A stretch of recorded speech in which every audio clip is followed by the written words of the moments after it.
you tired of all the bad news in this world? Me too. And that's why years ago I had a vision to create a place that would just celebrate all our differences and stop being divided by them. A place where we'd have faith-filled music, faith-filled comedy, and faith-filled teaching that would minister to all of us. Then I got the vision of how neat would it be to be able to bring it into your home. And that's what we're doing here. So we thank you for allowing us in. We hope that you'll sit back, enjoy, and relax. This show is just for you.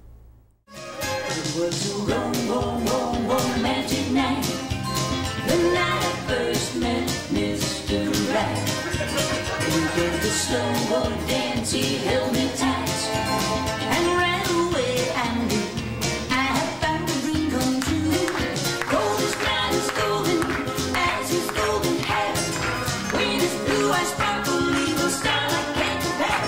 He stole my heart, but it was such grand left. I thought it was Mr. Right. Story of my life. Thought he was Mr. Right, but he left. So you must be having a great time tonight, because I know I am. This is great. Great night. And it's so good because I've had a very strange week. I took one of those sleep study tests. I went to the doctor because I had like a little sore throat. So he said, you know what, I don't think it's a cold. I think you're snoring. I'm snoring? Well, it could be very dangerous. Snoring? I think you should go for a sleep study. For snoring? Please, my family are experts at this. They have made this a career. There should be an album. Shea Family Snores. Be like the Von Trapp family. Like, high on a hill. He's like, no, snoring is very serious. It's very serious business. You could have sleep apnea. What's sleep apnea? Well, you don't want it, that's for sure. It's when those muscles in the back of your throat collapse and then your brain doesn't get any oxygen and you could die. I could die? Well, sign me up for a sleep study then. So I go to Hewlett, drive in at 9 o'clock at night, wearing my pajamas. I'm not kidding. I walk in, and it looks like a space-age Holiday Inn. It really does. There's no light switches. You walk in and the lights go up. This is fabulous. There's a plasma TV. This is wonderful. There's like that space-age spread. So I sat down and fell off. So then this woman in like a space-age suit came in. Hello, I'm your sleep monitor. My name is Tasha. Hello, Tasha. I snore. Yes, I know. I've heard about it. So Tasha says, I'm going to wire you up. And then you get to go to sleep. And then tomorrow we'll find out if you have the apnea. Apnea. So I'm like, all right. So I figured maybe like the EKGs, like a couple of wires. Oh no. By the time Tasha was done, I looked like C-3PO. I'm like, Tasha, are you sure I'm supposed to be wearing all these wires on my head? Yes, I am. So then Tasha goes, okay, I'm going to leave now, and the lights will go off. The lights will go off. This is so cool. And if you need anything, you just say my name. So I look around, and I'm looking for the monitor button. I go, well, how do I call you? I'm all wired up here. She goes, you just say my name. I just say your name, that's all you have to do. So let me get this straight. If I have to use the facilities, I lay there and go, Tasha, and I will come running. All right. Good night. Good night, Tasha. Don't do that. So then I attempt to to sleep with 700 pounds of hardware on me. Gee, this is fun. Go to sleep. Who's that? Tasha. Finally, I managed to drop off for a few minutes. Wake up and, don't you know it, have to use the facilities. So I'm laying there trying to go back to sleep, going, no, I really can't. I don't. Tasha? Yes. It worked. Tasha, I'll be right in. So the door moves again like something out of Star Trek. Shh. In comes Tasha, the lights go up. That is so cool. Do you have to use the facilities or not? So I said, all right, Tasha, I need to. So she hooks me all up. She puts this thing around my neck. It's like this. And she goes, okay, go ahead in. So I head to the bathroom, something like Creature from the Black Lagoon. Thank you, Tasha. Thank you. And catch sight of myself in the mirror.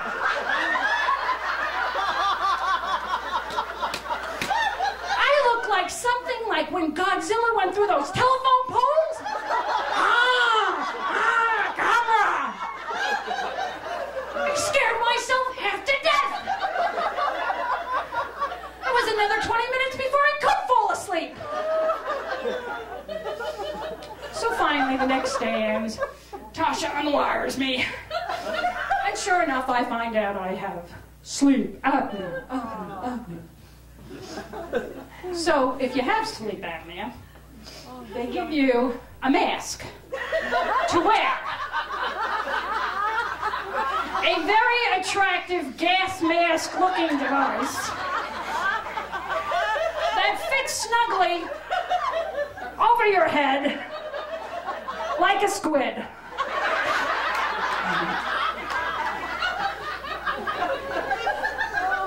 The purpose is to breathe oxygen into your lungs, and that way you don't snore anymore. I'm happy to report I do not snore anymore because I can't sleep because I've got a mask on my head. And I'm convinced I look like Darth Vader. So I keep having nightmares of sabers and people going, use the Force, Tasha, use the Force.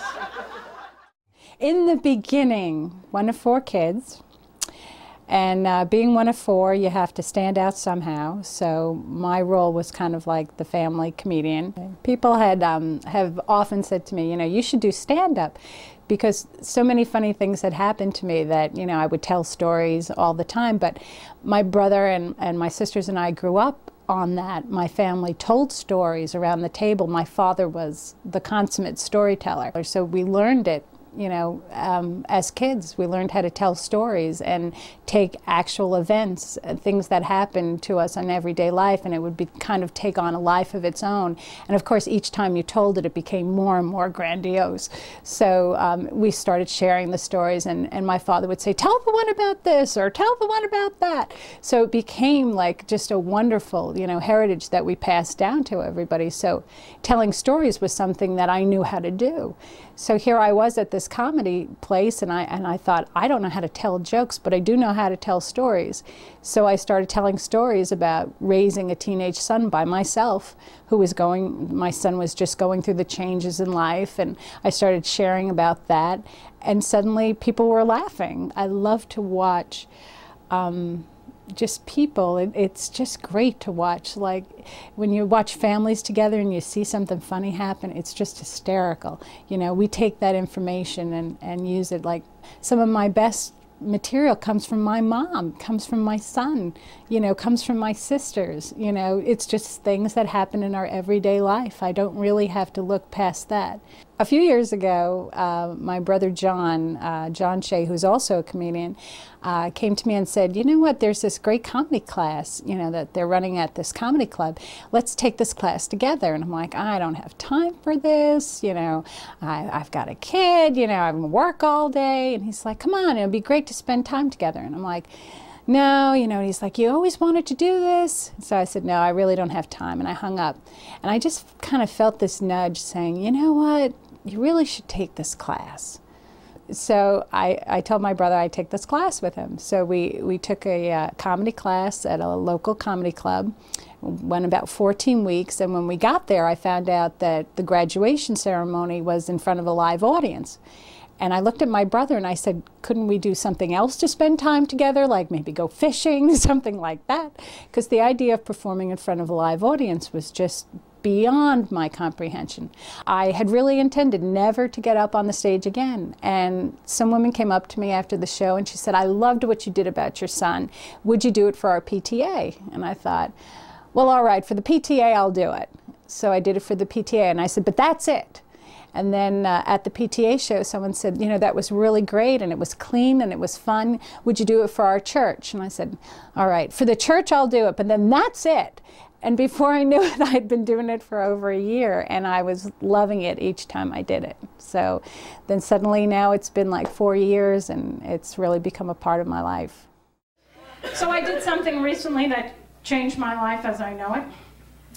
I taught my mother how to use a cell phone. Senior citizens and cell phones do not mix. Do not ever buy one for your parents. It will bring you to your knees. I thought I was being smart, but I wasn't. I thought that this was a great idea to help my mother stay in touch with us. What I did was give her a tool to drive us insane. I went over to her house, like the good kid that I am, to show her this phone. 45 minutes later, we finally picked out a ringtone. I like that one. That's very nice. I like that one.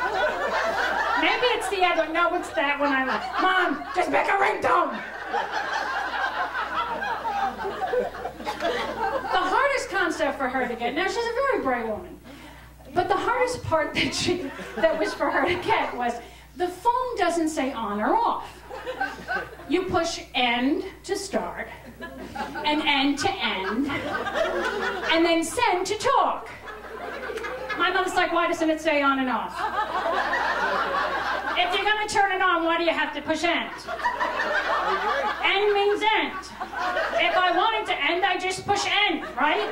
But if I want to start, shouldn't I push start? Mom, we'll complain to Verizon, okay? Just push end to power it up. I just don't understand this. I just don't. I would push on. Okay, let's pretend that end is on. Well, end can't be on. End's also off. All right, pretend that there's a word that says on and off on the phone. But then it should say on and off. All right! It says on and off. So we finally get to the point where I say, okay, you know what? Take the phone, and when it rings, I'm going to call you, and you're going to push send to talk. All right. I'm going to call you now. Why? I'm sitting right here. Why are you going to call me? So you can learn to use the phone. Oh, okay, okay. So I push end. No! You push send. All right, I still would say, I know, on and off, I know. So I push the phone. I ring my mother's phone. She's holding it. Dun, dun, dun, dun, dun, dun, dun, dun, dun, dun. Pick up the phone. Dun, dun, dun, dun. I love this song. Your father and I used to dance to this song. This was one of our favorite songs. Pick up the phone! Now, do I push end or send? Oh my God.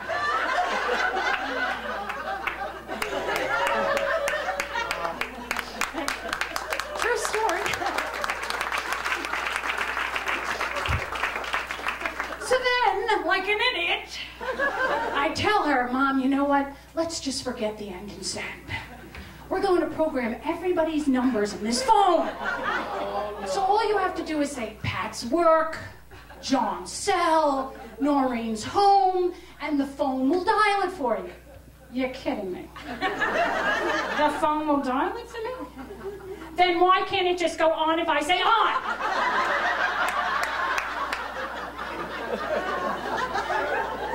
So, 6 hours later I leave, thinking we have finally made headway to the tune of dun, dun, dun. The next day at my office, my phone rings. And I see on my phone that it's my mother. So I pick it up, I'm like, Mom, and I hear her, but she's not speaking to me. She's speaking to my Aunt Lillian. I don't know, Lillian. I pushed the send button like Patty said, and I'm not getting anybody. Mom, Mom, Mom, Mom! I don't know. No, I don't know. I don't know. Then I hear her sister going, you know what, try that end button. No, don't push the end. And they're gone. So like an idiot, I push redial.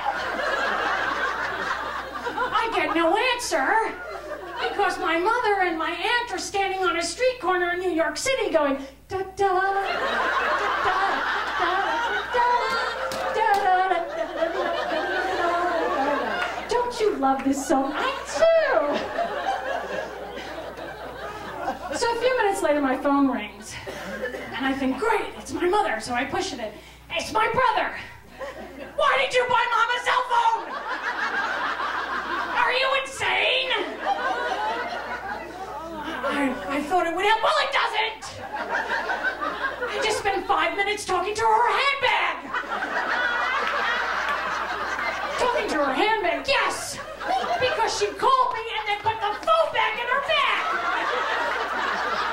So I got to hear her walking. And then she and Aunt Lillian bought 4 dish towels for $1. Don't buy her any more electronics.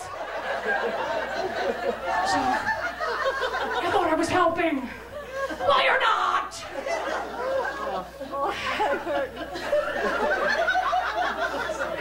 So finally we took it away from her. We came up with an amicable solution, though.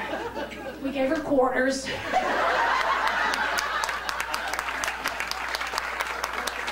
It works pretty good, except on Atlantic City Day for seniors. They gotta sort of replenish her then. God was very funny about this whole thing about making me a comedian.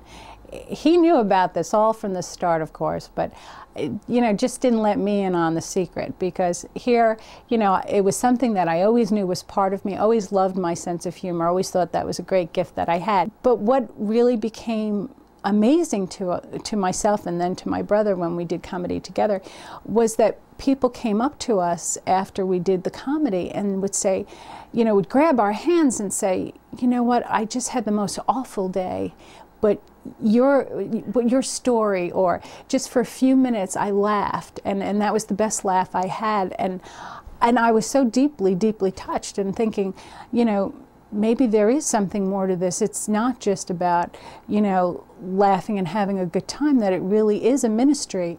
One of the most, I think, moving times that I had being a comedian and being a Christian comedian was, I had a very difficult time with my son a few years ago. He had just gone through a very rough time, and we're really at the time of teenage parenting where you're just like this. And the idea of being funny and going on stage was probably the furthest thing from my mind. I really did not want to perform that day. And I remember going up there just saying, God, just get me through this, please. Let me just do what I need to do and just get me through this. And I got up on the stage and I did the bit, and the laughter that I got back from people, it healed me. And I remember being so stunned, because I was so used to feeling that it was supposed to be just healing people, But I was never more stunned than to realize that it was reciprocal as well. So it was an absolutely amazing experience that the healing came on both sides. Hi, this is Samantha, and I hope that you're enjoying this faith-filled, wholesome entertainment. Do you know that over 50,000 guests have been through our doors? Do you know that we'd love you to be one of them? If you would like to attend, then simply call us at 631-262-1212, and we'd be happy to send you out a free brochure and a free calendar of events. You can come alone, make a friend, or bring a friend. This place was designed just for you. Let's get back to the show. Enjoy. I have a teenage son, he's 15. He loves when I'm up here. I just cannot wait. This is his favorite part of the act. This is when my mother goes, now it's your turn. It's not just about me anymore, it's about you. So my son just started dating. Ooh. Yes. And a teenager dating is a lot like being carjacked. You're sitting behind the wheel of your car. Somebody gets in, you don't know who. They slide into the back seat. You just go, just drive, drive, drive. All right, don't hurt me. Give me your money. Okay, here. Where am I going? You don't need to know. Okay. Make a left. Okay. Make a right. All right. Slow down. Okay. I'll see you at 9. Bye. I love you. So what really cracked me up was he said, because, I need a little extra money if you don't mind. Because I'm taking this girl out on a date. That's so nice. He said, where are you going? We're going to go play miniature golf. All right, so how much do you think you need? $100. $100? Are you playing with Tiger Woods? Are you and Donald Trump betting on the game? Well, how much did you think you were going to give me? Well, I thought 20. $20? I don't want her to think I'm cheap. How about poor? Because that's what you are. At first I thought I was just supposed to do this, just on the occasional weekend, and that was going to be fine. And then little by little I see, God's plan is I'm supposed to be like doing this for hospitals, and I'm supposed to be doing this for like ministry and for, religious events. And little by little, as I became more embraced in having a relationship with God and spent more time with people who were so, walking with the Lord, it just became such a clear path for me that God put people in my path saying, you're supposed to go this way. There's a scripture in Proverbs about a merry heart being good medicine for the soul. And I really believe that, because nothing can heal your heart as much as laughter. I think back on some of the really tough times I've gotten through, and I think what really got me through was laughter. I think that is so true, that laughter can heal the soul where nothing else can heal. Because even in the worst moment of your life, God always gives you something in that moment that you can grab onto and laugh. God's gift for me was that it was ministry. It was the ministry of laughter, and I'm so blessed that this is my gift. Today, like, my friends are very funny. They try to set me up. I went with a girlfriend to one of these synagogue dances. It was called Vodkas and Latkes. It was pretty nice. I tried to bring that to our Christian dating group, and they called it Gin and Sin. Didn't work so well. The pastor was a little upset. So then I tried the speed dating. Oh, that's fun. That's when they give you like 92 names and like 30 seconds to meet each man. I'm over 40. It takes me 30 seconds just to move this from here to there, let alone meet somebody and ask them some question. Plus also, I'm not seeing that great these days. So they give you the little thing and you're like, oh, hello.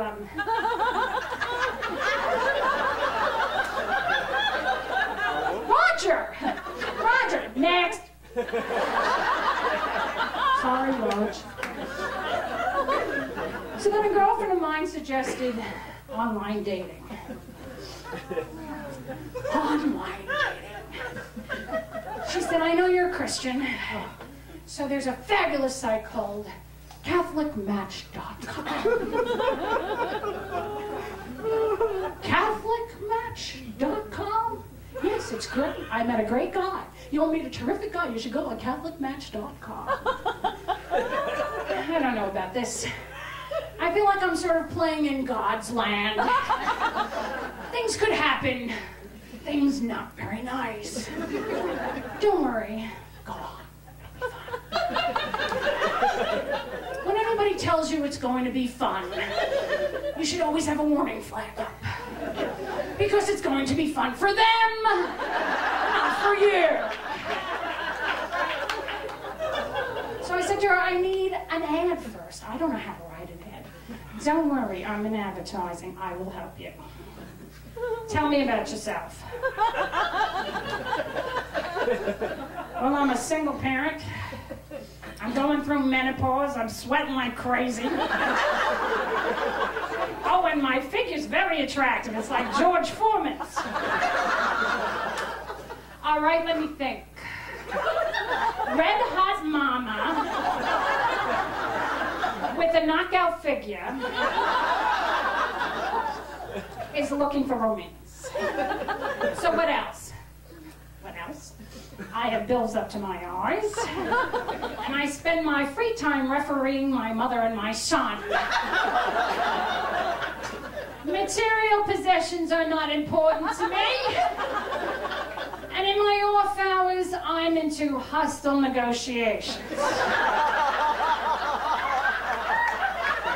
Sounded good to me. Sign me